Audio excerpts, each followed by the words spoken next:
জোচেফৰ সৎ স্বভাৱে জোচেফক কাৰ প্ৰিয় পাত্ৰ কৰি তুলিছিল?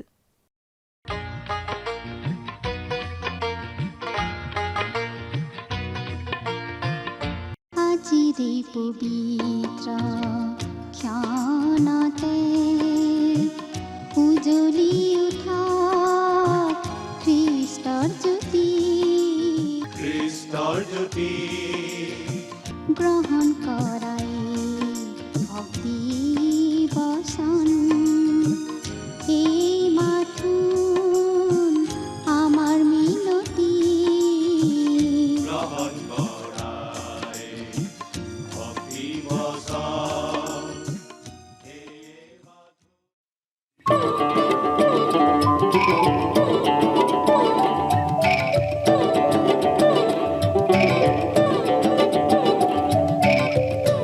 আমি মাথো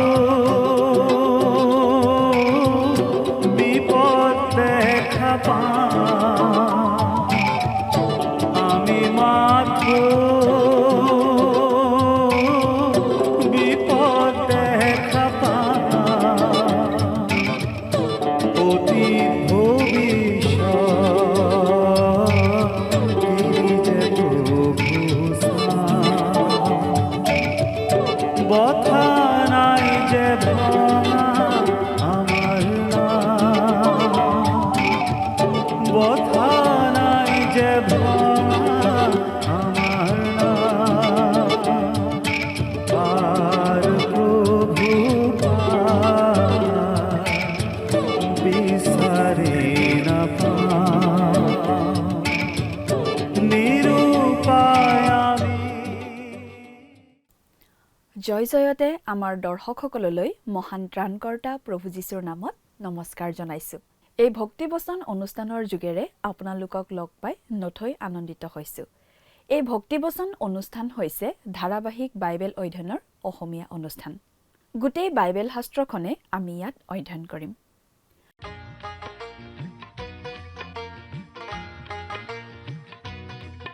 প্ৰিয় দৰ্শক, যোৱা অনুষ্ঠানত বাইবেলৰ প্ৰথমখন পুস্তক অৰ্থাৎ আদি পুস্তকৰ ৩৮ নম্বৰ অধ্যায়ৰ শেষৰটো পদলৈকে পঢ়ি তাৰ ভিত্তিতে আলোচনা আগবঢ়োৱা হৈছিল। আজি এই আদি পুস্তকৰ ৩৯ নম্বৰ অধ্যায়ৰ পৰা আমি চাব খুজিছোঁ।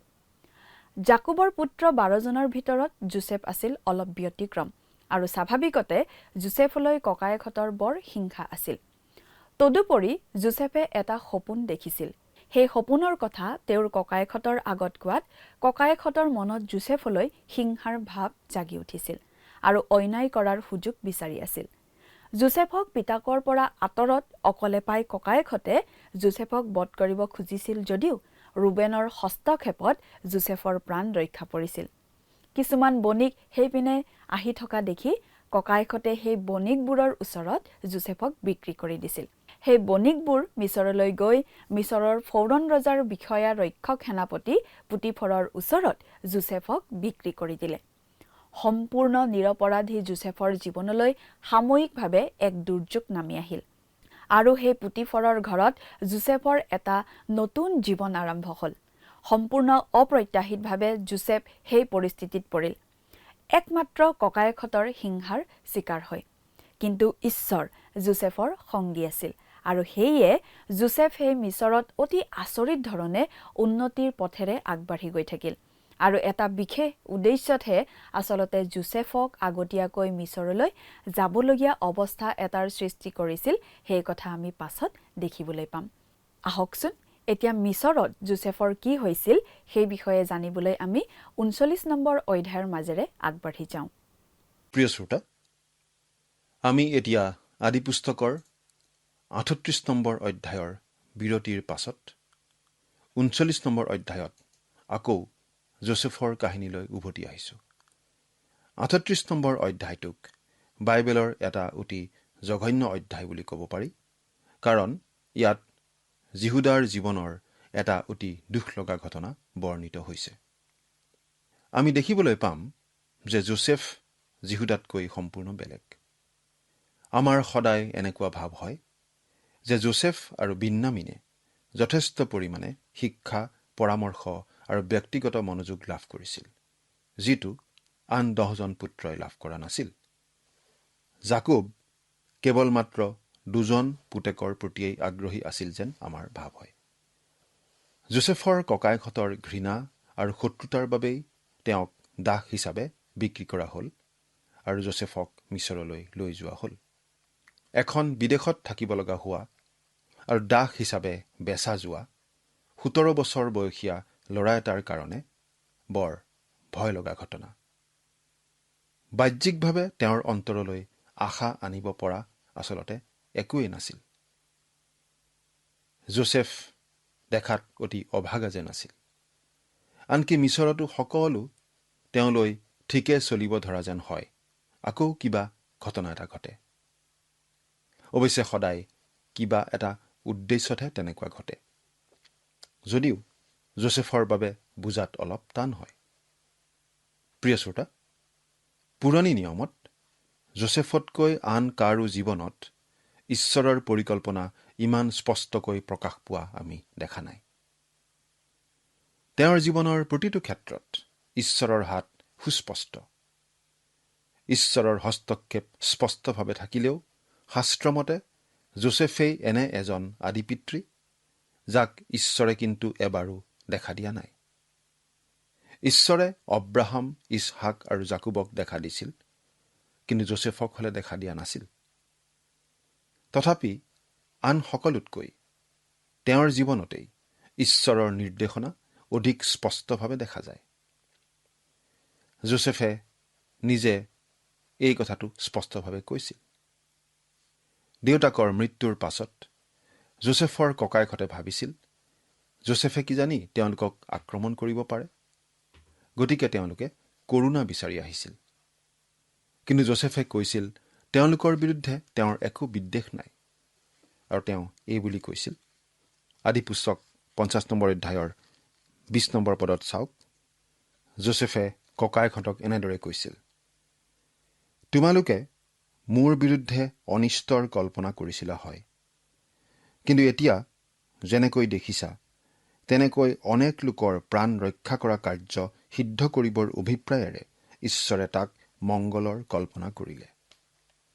অৰ্থাৎ যদিও বাহ্যিকভাৱে সকলো যোচেফৰ বিৰুদ্ধে যোৱা যেন লাগিছিল, কিন্তু প্ৰতিটো ঘটনা আচলতে তেওঁৰ জীৱনত ঈশ্বৰৰ পৰিকল্পনা সিদ্ধ হোৱাৰ একোটা খোজ আছিল। প্ৰিয় শ্ৰোতা, আমিও জীৱনত এই কথা মন কৰা উচিত। যদিহে আমি ঈশ্বৰৰ সন্তান, ঈশ্বৰৰ ইচ্ছাত আছো, আমাত ঈশ্বৰৰ এই নিশ্চয়তা আছে যে ঈশ্বৰৰ অনুমতি বিনা আমাৰ জীৱনত একো নঘটে। তেওঁক প্ৰেম কৰা লোকবিলাকলৈ সকলো ঘটনা ভালৰ বাবেই ঘটে। আনকি আমাৰ দুখ কষ্ট, বিষাদ আদিও আমাৰ ভালৰ বাবে আৰু তেওঁৰ গৌৰৱৰ বাবে। ঈশ্বৰৰ প্ৰতিজন সন্তানৰ চাৰিওপিনে বেৰা দিয়া থাকে, আৰু ঈশ্বৰৰ অনুমতি নোহোৱাকৈ একো সেই বেৰা ভাঙি সোমাব নোৱাৰে। যেতিয়া শয়তানে ইয়োবক পৰীক্ষা কৰিব খুজিছিল, তেতিয়া তেওঁ ঈশ্বৰক এই বুলি কৈছিল, আপুনি তেওঁৰ চাৰিওফালে আৰু তেওঁৰ ঘৰৰ সৰ্বস্বৰ চাৰিওফালে জানো বেৰা দিয়া নাই? আপুনি তেওঁৰ হাতৰ কাৰ্যবোৰ আশীৰ্বাদযুক্ত কৰিলে, আৰু তেওঁৰ সম্পত্তিও দেশত বৃদ্ধি পালে। ইয়োব 1 নম্বৰ অধ্যায়ৰ 10 নম্বৰ পদ। শয়তানে ঈশ্বৰক কৈছিল সেই বেৰখন নমাই দিবলৈ। আনকি শয়তানেও যদি ঈশ্বৰৰ পৰা তেনে অনুমতি পায়, তথাপি সকলো আমাৰ ভালৰ বাবেই ঘটিব। এজন বিখ্যাত লোকে কৈছিল যে ৰোমিয়া 8 নম্বৰ অধ্যায়ৰ 28 নম্বৰ পদটো ভাগৰুৱা অন্তৰৰ বাবে এটা কোমল গাৰুৰ নিচিনা। আন এজনে কৈছিল, আমি যদি ঈশ্বৰে দেখাৰ নিচিনাকৈ সকলো ঘটনাৰ মাজেৰে চাব পাৰিলোহেঁতেন, তেনেহ'লে আমিও ঈশ্বৰে কৰাৰ দৰেই কামবোৰ কৰিলোহেঁতেন। যোচেফৰ জীৱনৰ আন এটা দিশ আছে, যিটো ঈশ্বৰৰ সন্তানসকলৰ বাবে উৎসাহৰ কাৰণ হ'ব পাৰে। আজি ঈশ্বৰৰ কোনো সন্তানেই ঈশ্বৰৰ পৰা পোনে পোনে প্ৰকাশ লাভ নকৰে। কিছুমান আধুনিক ভুৱা ভাৱবাদী অৱশ্যে ওলোটা দাবী কৰে, কিন্তু ঈশ্বৰে আজি কোনো মানুহক পোনে পোনে আহি দেখা নিদিয়ে। এইটো আমাৰ উৎসাহৰ বাবেই যে ঈশ্বৰে যোচেফৰ আগতো পোনে পোনে দেখা দিয়া নাছিল। তথাপি আমি জানো যে তেওঁ আমাক চলাই আছে, নিৰ্দেশনা দি আছে। এতিয়া আমি এই ডেকা যোচেফৰ পিনে চাওঁ, তেওঁৰনো কি হয়। বাইবেলৰ পৰা পাঠ কৰি দিম। 39 নম্বৰ অধ্যায়ৰ 1 নম্বৰ পদ।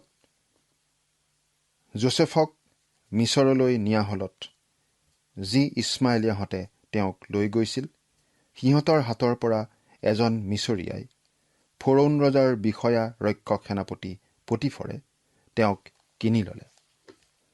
17 বছৰীয়া এই ধুনীয়া ডেকা দাসৰ বজাৰত বেছ মূল্যৱান হ'ব। তেওঁক পটিফৰে কিনিলে। তেওঁ আছিল প্ৰহৰীবিলাকৰ নেতা, অৰ্থাৎ তেওঁ ৰজাৰ অতি আগশাৰীৰ বিষয়া আছিল। 2 নম্বৰ পদ। কিন্তু জিহুৱা যোচেফৰ সংগী হোৱাত তেওঁ ভাগ্যৱান লোক হ'ল আৰু নিজ মিছৰীয়া প্ৰভুৰ ঘৰত থাকিল। ফৰোন ৰজাৰ বিষয়া পটিফৰৰ ঘৰত যোচেফ প্ৰৱেশ কৰাৰ লগে লগে এই কথা পৰিষ্কাৰ হৈ পৰিল যে ঈশ্বৰ যোচেফৰ লগত আছিল। যোচেফ অহাৰ লগে লগে সেই ঘৰলৈ আশীৰ্বাদ আহিল। 3 নম্বৰ পদ। তাতে জিহুৱা যে তেওঁৰ সংগী হৈছে আৰু তেওঁ কৰা সকলো কৰ্ম জিহুৱাই তেওঁৰ হাততেই সামফল কৰিছে, ইয়াকে তেওঁৰ প্ৰভুৱে দেখিলে। এই পৰ্যন্ত জীৱন খুব সুন্দৰ।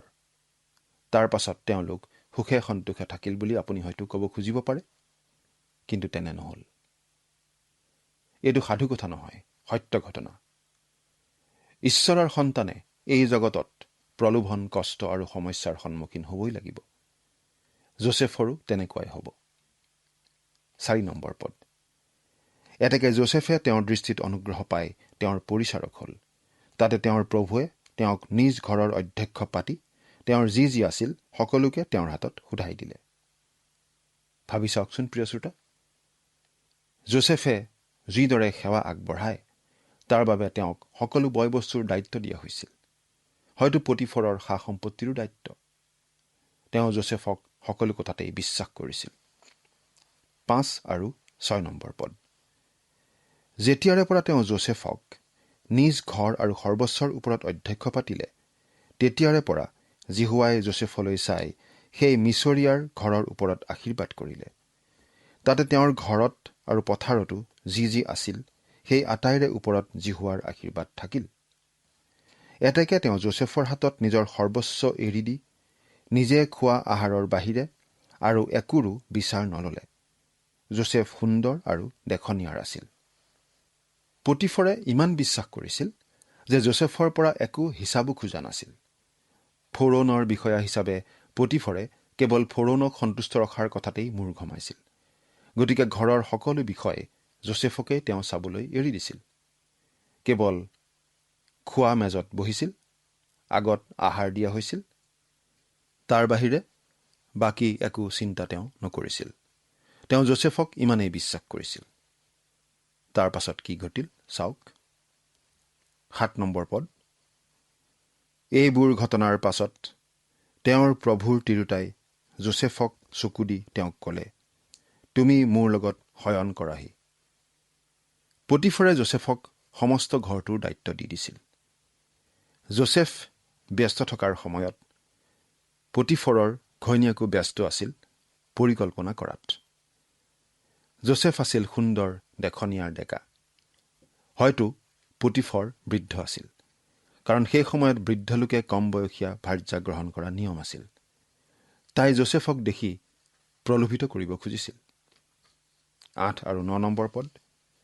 কিন্তু তেওঁ সেই কথাত অমান্তি হৈ নিজ প্ৰভুৰ তিৰোতাক ক'লে, চোৱা, এই ঘৰত মোৰ হাতত যি যি আছে মোৰ প্ৰভুৱে তাৰ একোৰো বিচাৰ নলয়।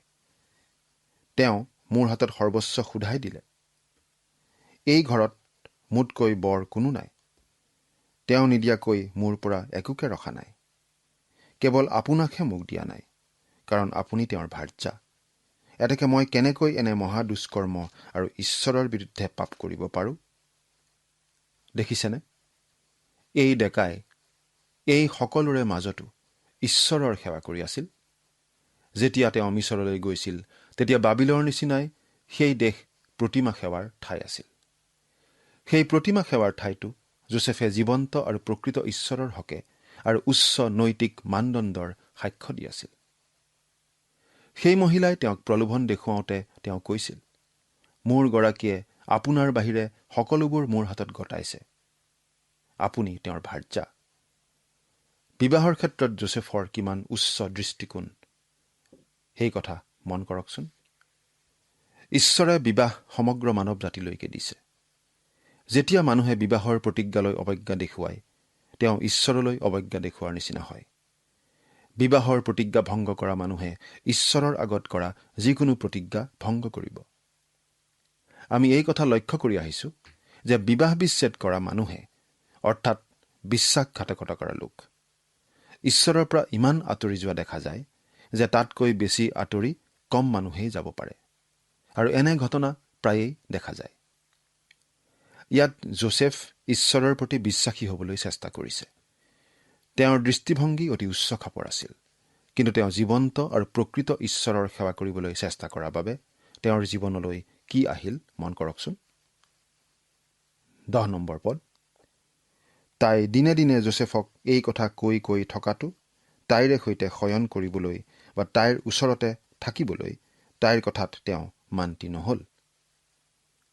ফৰোনৰ বিষয়া পটিফৰ প্ৰায়েই ঘৰৰ পৰা আঁতৰি থাকিব লগা হৈছিল। হয়তো মহিলাগৰাকীয়ে যোচেফক এবাৰ নহয় বাৰে বাৰে প্ৰলোভন দেখুৱাই আহিছিল। সেই ডেকাৰ প্ৰতি এয়া আছিল অনবৰতেই চলি থকা প্ৰলোভন, কিন্তু তথাপি তেওঁ সৈমান নহ'ল। গতিকে যোচেফৰ বিৰুদ্ধে তাইৰ অন্তৰত খং উঠলি উঠাটো আমি কল্পনা কৰিব পাৰোঁ। অৱহেলিত মহিলাৰ খং নৰকতকৈ বেছি প্ৰজ্বলিত বুলি কোৱা হয়। তাই নিশ্চয় যোচেফক প্ৰতিশোধ ল'ব। 11 পৰা 14 নম্বৰ পদ। পাছে কোনো এদিনা নিজ কাৰ্য কৰিবলৈ তেওঁ ঘৰৰ ভিতৰলৈ গলত, তেতিয়া ঘৰৰ কোনো মানুহ নথকা দেখি তাই তেওঁৰ কাপোৰত ধৰি মোৰে সৈতে শুৱাহি বুলি ক'লে। কিন্তু যোচেফে তাইৰ হাতত নিজৰ কাপোৰ এৰি বাহিৰলৈ পলাই গ'ল।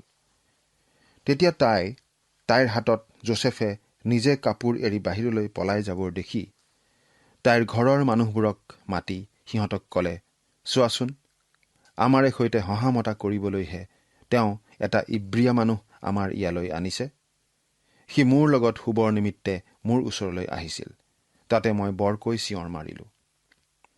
পটিফৰ আৰু ঘৈণীয়েকৰ মাজত সম্বন্ধ ইমান ভাল নাছিল। ঘৈণীয়েকে পটিফৰৰ আগত ইমান বেয়া ধৰণে কথা কৈছিল। তাই কৈছিল, পটিফৰে তেওঁলোকক অপমানিত কৰিবলৈ ঘৰলৈ ইব্ৰিয়া এটা লৈ আহিছিল। অৰ্থাৎ ঘৈণীয়েকগৰাকী কিজানি আগতেও এনে কামত লিপ্ত আছিল। পটিফৰৰ কাৰণেই আমাৰ বেছি সহানুভূতি জাগে। হয়তো তেওঁ আগৰ পৰাই কিবা কিবি সন্দেহ কৰি আহিছিল। এতিয়া তাই নিজক নিৰাপদ কৰিব বিচাৰিছে। 15 আৰু 16 নম্বৰ পদ। পাছে মই বৰকৈ চিঞৰা শুনি সি তাৰ কাপোৰ মোৰ ওচৰত এৰি বাহিৰলৈ পলাই গ'ল। এইবুলি তেওঁৰ প্ৰভু ঘৰলৈ নাহিল মানে তাই তেওঁৰ কাপোৰ তাইৰ ওচৰতে ৰাখিলে। এয়া ডেকা যোচেফ মিছৰত অতি ঘিনলগীয়া ধৰণে মিছাকৈ অভিযুক্ত হ'ল। তাই বৃদ্ধজনৰ আগলৈ যোচেফৰ বিৰুদ্ধে অভিযোগ আনিলে। গিৰিয়েক আঁতৰত আছিল, গতিকে উভতি আহোঁতে এই সকলো কাহিনী সাজি সাজি তাই ক'লে। 17 পৰা 19 নম্বৰ পদলৈকে পঢ়ি দিম। পাছে তাই সেই একেদৰেই তেওঁক ক'লে, তুমি যি ইব্ৰিয়া বন্দীক আমাৰ ইয়ালৈ আনি ৰাখিছা, সি মোৰে সৈতে হহামতা কৰিবলৈ মোৰ ওচৰলৈ আহিছিল। পাছে মই যেতিয়া বৰকৈ চিঞৰিলোঁ, তেতিয়া সি মোৰ ওচৰত নিজৰ কাপোৰ এৰি বাহিৰলৈ পলাই গ'ল। তেতিয়া তোমাৰ বন্দীয়ে মোলৈ এই ব্যৱহাৰ কৰিছে বুলি তেওঁৰ তিৰোতাই তেওঁক কোৱা কথাবোৰ শুনিলত যোচেফৰ প্ৰভু ক্ৰোধান্বিত হ'ল। ওপৰে ওপৰে চালে পটিফৰে তাইৰ কাহিনীটো বিশ্বাস কৰা যেন লাগে। অন্ততঃ সেই সময়ত তেওঁৰ খং উঠিছিল। তেওঁ ফৰৈনৰ সেনাবাহিনীৰ বিষয়া আছিল, গতিকে নিশ্চয় চোকা মানুহ আছিল, কিন্তু অতি মূৰ্খ স্বামী আছিল।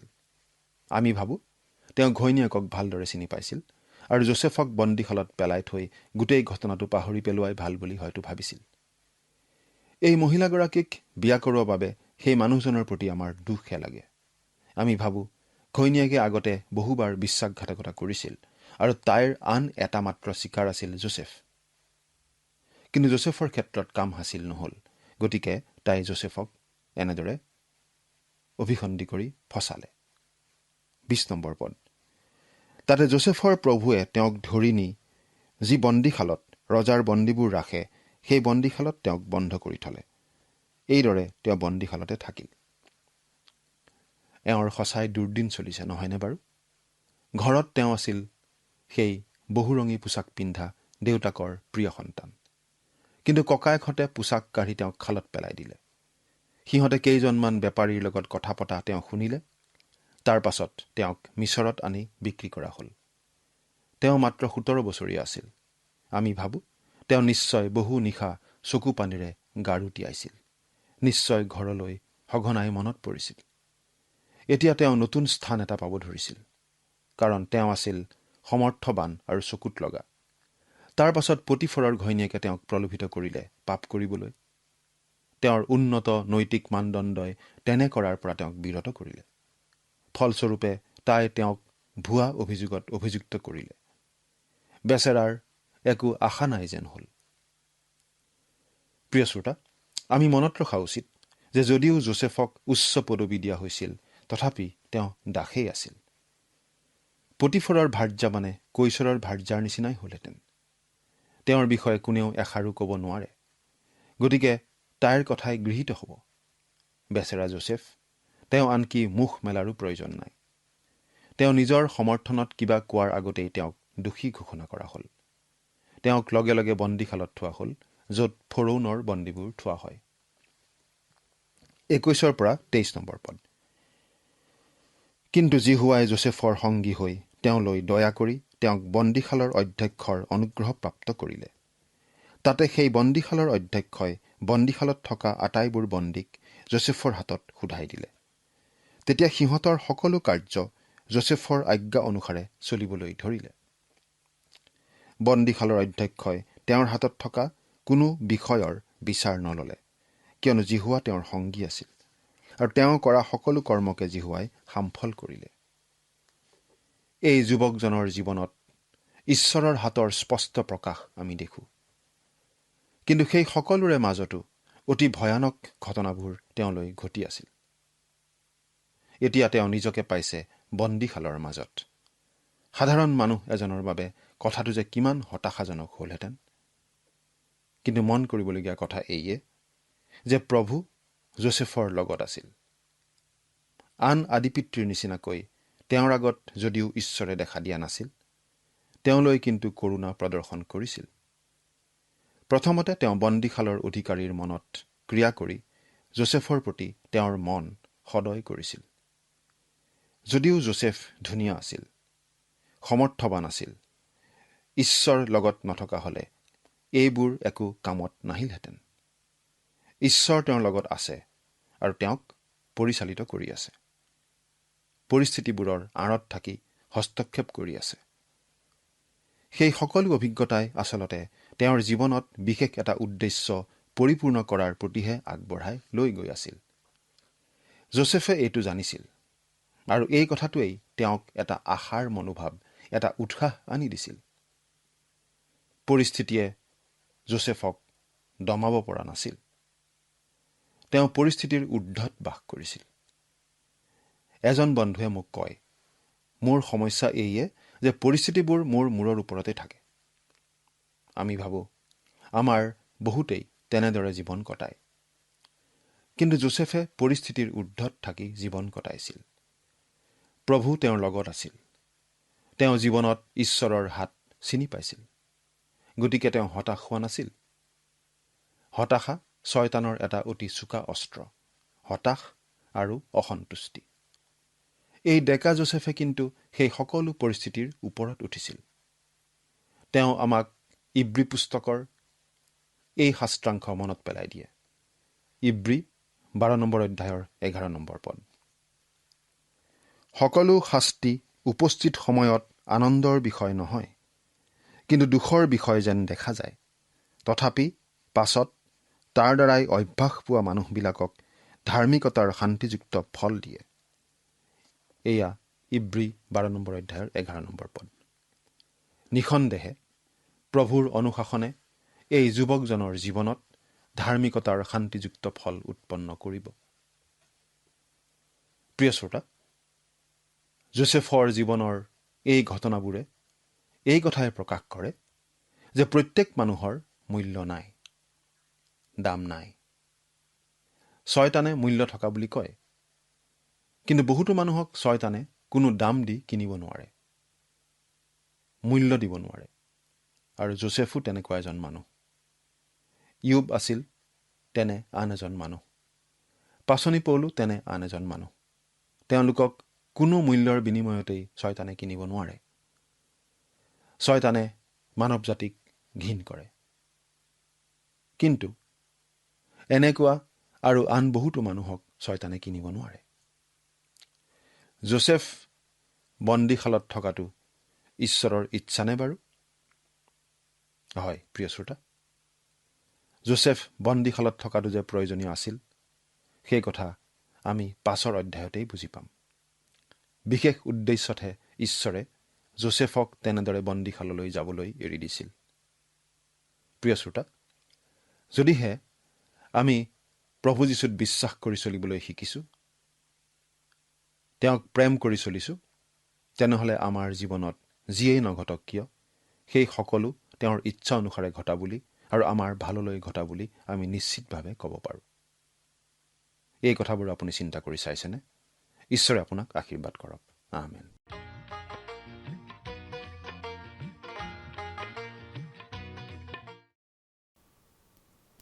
যোচেফৰ সৎ স্বভাৱে যোচেফক পুতিফৰৰ প্ৰিয় পাত্ৰ কৰি তুলিছিল আৰু ঘৰৰ সকলো চোৱা-চিতাৰ দায়িত্ব যোচেফক দিছিল। পুতিফৰৰ ঘৈণীয়েকৰ পৰা অহা প্ৰবল প্ৰলোভনকো যোচেফে নেওচা দিব পাৰিলে একমাত্ৰ ঈশ্বৰৰ প্ৰতি থকা ভয় ভক্তিয়ে আৰু নিজৰ মালিক পুতিফৰৰ প্ৰতি থকা বিশ্বস্ততাৰ বাবে। এইটো যোচেফৰ চৰিত্ৰৰ নিশ্চয় এটা আদৰণীয় গুণ। সততাৰ পক্ষত থাকি যোচেফ বিনা দোষত বন্দীশালত থাকিব লগা হ'ল যদিও আচলতে সেইটো যোচেফৰ জীৱনলৈ আহিবলগীয়া এটা শেষ পদোন্নতিৰহে পৰ্যায় আছিল বুলি আমি বুজি পাওঁ। আনকি সেই কাৰাগাৰতো যোচেফৰ আদৰণীয় ব্যক্তিত্বৰ বাবে আৰু ঈশ্বৰ সহায় হোৱা বাবে কাৰাগাৰৰ অধ্যক্ষৰ দৃষ্টিত যোচেফ অনুগ্ৰহপ্ৰাপ্ত হৈছিল। সপোন দেখা যোচেফ আনক সপোনৰ ফলিতা দিয়াটো পাকৈত আছিল।